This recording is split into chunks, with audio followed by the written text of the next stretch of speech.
Hamas says it wants a ceasefire. This deal is an opportunity to prove whether they really mean it. Hamas needs to take the deal. For months, people all over the world have called for a ceasefire. Joe Biden laying out a ceasefire proposal that would include an Israeli hostage deal, urging Hamas to take it. Hamas, in a response, saying, quote, it views positively the contents of President Joe Biden's speech, calling the deal, quote, the result of the legendary steadfastness of our struggling people and their brave resistance.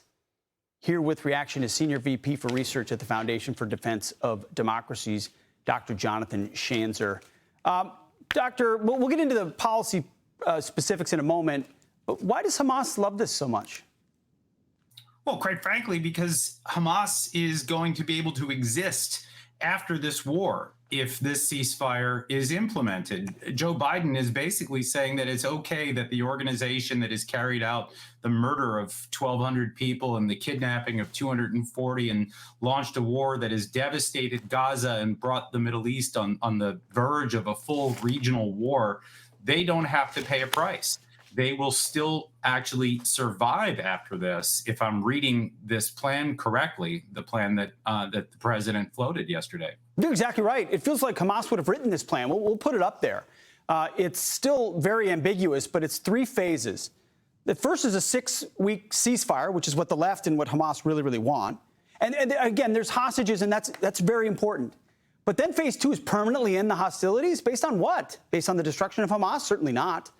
And then major reconstruction, and Israel leaves completely handing it back over to Hamas. This looks like a survival plan, as you said, for Hamas in exchange for hostages, which is good.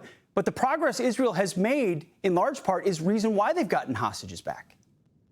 That's right. And really, if you think about it, the Israelis are on the 5-yard line right now. All they have to do is to essentially finish the war in Rafah. This is the town right on the border with Egypt. Yep. It's probably about 3 weeks of fighting. That's what the Israelis estimate right now. And then the hard fighting of this war would be over. And I think most of the headlines from this war would probably recede into the background. There would, of course, I think, be counterinsurgency operations that the Israelis would have to continue to kind of take out the final remnants of Hamas.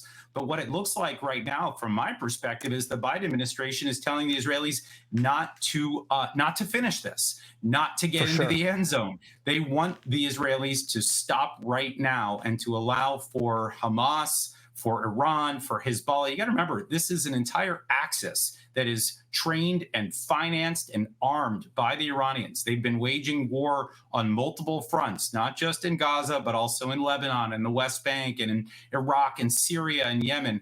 No one will have to pay a price for any of this. The Israelis are basically just being told, look, get your hostages back and stop fighting. That does not seem like anything the Israelis are going to buy. Proposals like this are why wars never end, because enemies are never defeated, and therefore they continue their cause, which in Hamas's case, funded by Iran, as you point out, is the absolute eradication and destruction of Israel.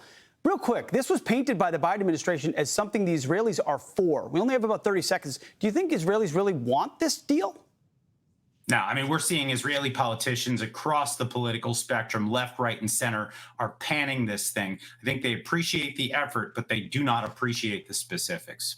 Yeah, it's good. You got to kill every last one of Hamas, and then you can figure out what happens next. Dr. Jonathan Schanzer, thank you for your time. Appreciate it. Thank you. Good to see you.